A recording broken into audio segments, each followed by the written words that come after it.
pasalubong, arrest. Isa po yan, yung tatlong Chinese, Mr. Chair. How about the death of General Wesley Baruga? Very sad that my honorable classmates was involved in drugs. Hindi ko matanggap na yung underclass ko. Tuturuan ako kung anong gagawin natin dito eh. You know, you become a congressman first before you can tell us what to do. Sa affidavit mo, you mentioned that you were invited to serve as a resource person in the Quadcom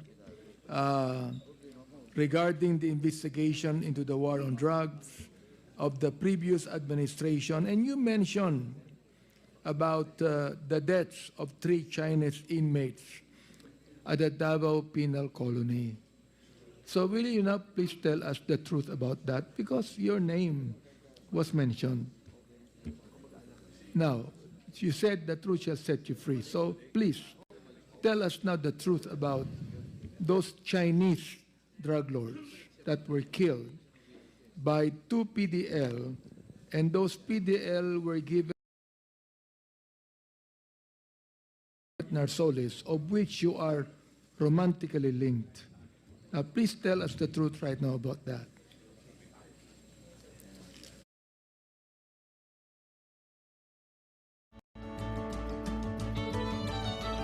Iniisip ko saan ako manghihiram ng pera. Nung naisip ko at nakita ko, nag-pop up dun sa FB ko yung tala, go for it. Hindi ako nagdalawang isip. Check mo, tala apps. Tama-tama at kinakapos ako ng pangkuryente ngayon, pambayad. Naku, alam mo ba, malaking tulong sa akin yan. Sobra-sobra yung naitulong ng tala. Kaya nga, sa tala, buo ang tiwala.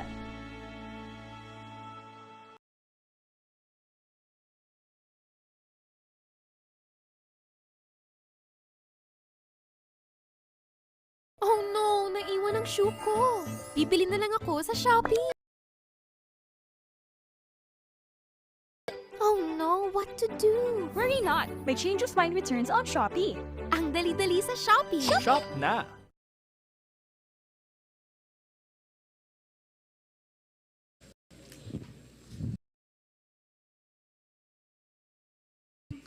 During that time po, narinig ko rin po yun na may reward. Yung trabaho na yon.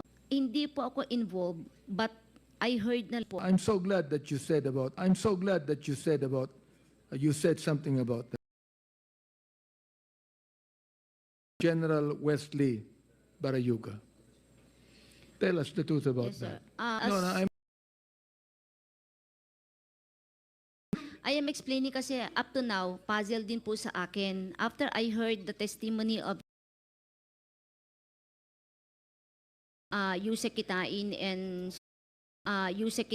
and Senator Bongo, dun ko pinagpitakpi yung sarili kong analysis on dun po sa information. Because po March, na classmate ko ay nag-text sa akin. Clarence Dongail, who is nasa Bilibid po, Mr. Chair. Nag-text siya sa akin na, "Oh, Bok, magpi-PCSO ka na pala." Sabi niya. Ay, hindi, text po, tawag po yun. Magpi-PCSO ka na pala, gumanon. Sino sabi sa'yo? Clarence, mate ko sa akin, I do not know kung saan nila kinukuha ang phone number ko. O ka na, alam mo ba na ang board secretary nyo dyan ay involved sa drugs? Sabi ko, oh? Sabi ko, oo, tinago lang ng mga class 83 yan dyan. That's his term to me. Tapos sabi ko, hindi ko alam yan. Sabi ko, oo, kasi yung mga, nagkwento na siya, sir, marami na siyang kwento. So, ang ginawa ko lang, sir, I relayed it kina sir. And he mentioned the name of General Baruga. Opo, sabi niya, Baruga, kasi napang-abot daw niya po. Nagpang-abot niya po nagpang-abot po sila daw sa kung saan yung na-assign pa si General Baruga at saan siya na-assign din noon nung junior officer pa siya before siya nakulong. So what I did only, sir, since I don't have the resources to validate or whatever, I just nirelay ko lang po ang info for validation. you and General Baruga has some altercations, di ba? No, Mr. Chair. That there's some things that you do not agree on. No, Mr. Chair. Okay? Ano Okay yun? po. Ano yun? Ano yung Okay po totoo? yung friendship namin ni Sir Barayuga. We don't argue, we didn't argue, Mr. Chair. So you do not argue with him as far as the operations of the STL is concerned? Wala po kasi siyang hand doon, board secretary po siya. He just handles yung mga board resolution, take notes of the board meeting. No decision making, Mr. Chair. So, Is it true that you were the one that provided the pictures of Baruga to Lieutenant Colonel Mendoza? no, Mr. Chair. I did not. You did not provide any picture at No. all? No, Mr. Chair. I did not. Okay. You mentioned former General Pinili. Is he there? Yes. General Pinili, will you please come over and tell us about what Colonel Garma said? Sapagkat binanggit ka niya eh. So, sabi nga ang iyong participation dito kung meron.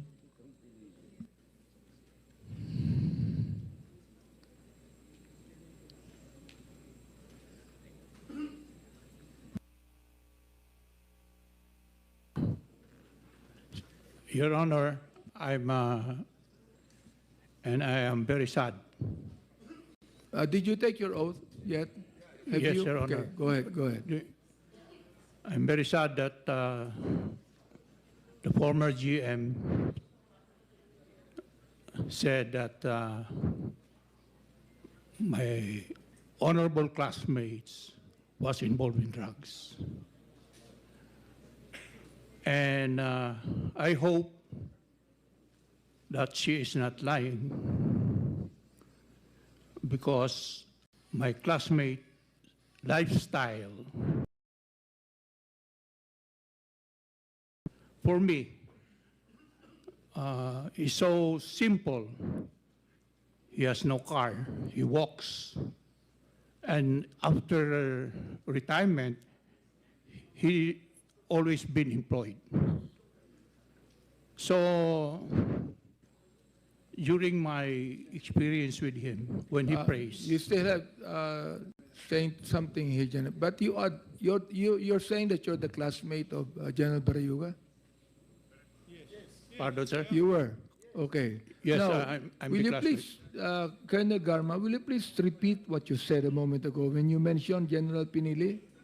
Will you please repeat? Hearing po Yes. when the chair po mentioned of meeting after the death of General Baruga, he mentioned of meeting Senator Bongo and Yusek Kitain, and he also mentioned yung kanyang theory, like saying that during that time daw, General Baruga is about to give evidence daw, may hawak doon na evidence in connection with corruption against me. Yun po ang pagkaintindi ko po sa kanyang sinabi last board meeting. Well, that's what General Pinili said. Opo. If you will allow me to explain po what really happened in PCSO, so I could expand Go ahead, po. go ahead. Kasi po, when I was, pag-assume ko po sa PCSO, Mr. Chair, that was almost a week after I sought an audience po kay PRRD. I was the one who talked to PRRD mentioning po yung mga irregularities sa PCSO. Like sa STL, there are waivers that were approved by the board.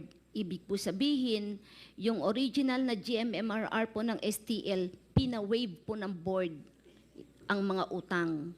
Halimbawa STLA may utang na 20 million dahil sinasabi daw nila na lugi sila. O sige, i-waive na lang natin yan, 20 million mo, gawin na lang natin 10, i-post-dated mo na lang yan. Ito na lang yung bago mo GMMRR, from 10 million, gawin na lang natin 8.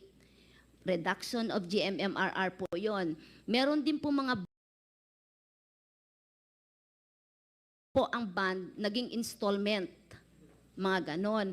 So, yun po yung naabutan ko. And there are also reduction of GMMRR na hindi pa po na-cancel yung previous contract, ay inimplement na po yung bagong amount na board resolution lang naman po ang na-issue.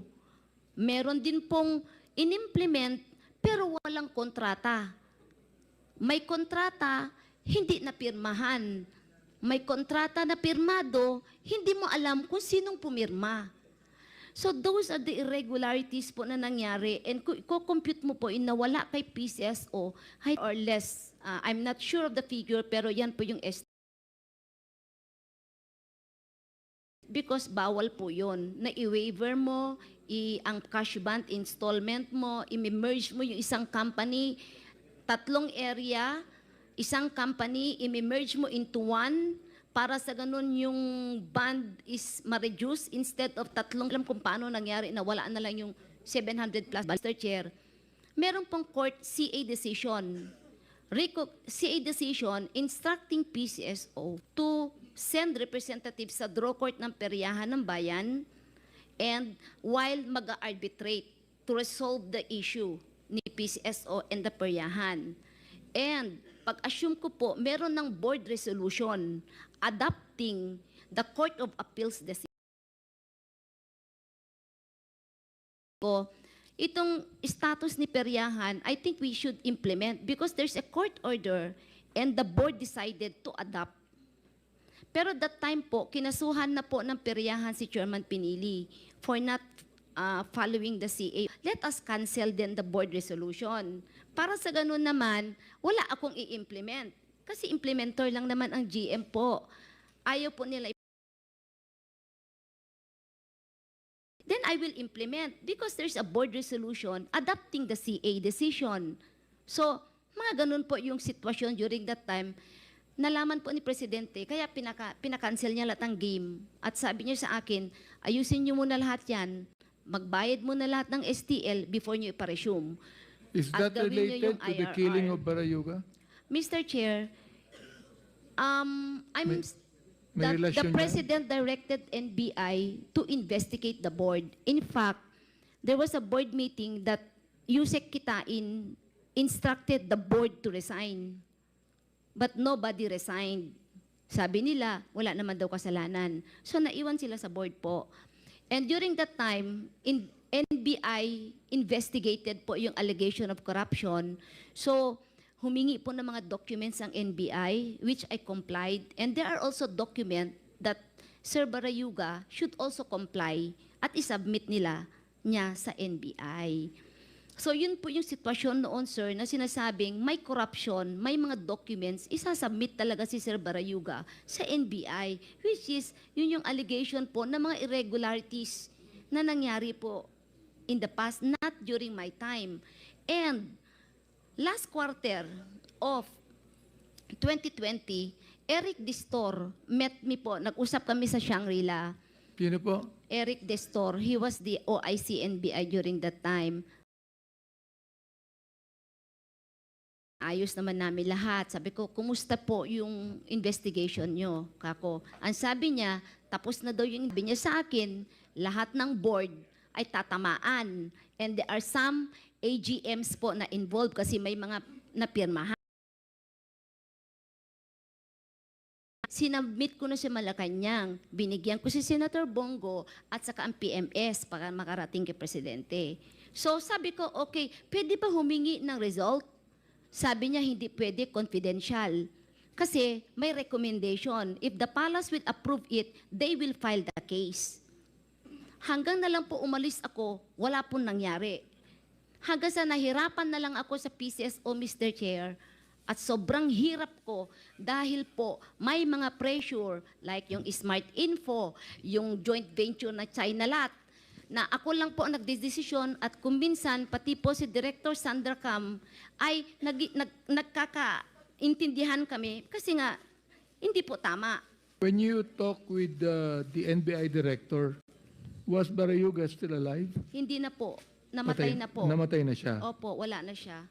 Kasi parang back to almost normal na yun eh. Nung nag-start na kaming slowly babalik na yung operation namin. Ganun po yung sitwasyon noon. And marami pa po, if I can tell you, and documents will also show talaga sa PCSO that there are plenty of irregularities, which I really fought for it. Do you And have documents to show?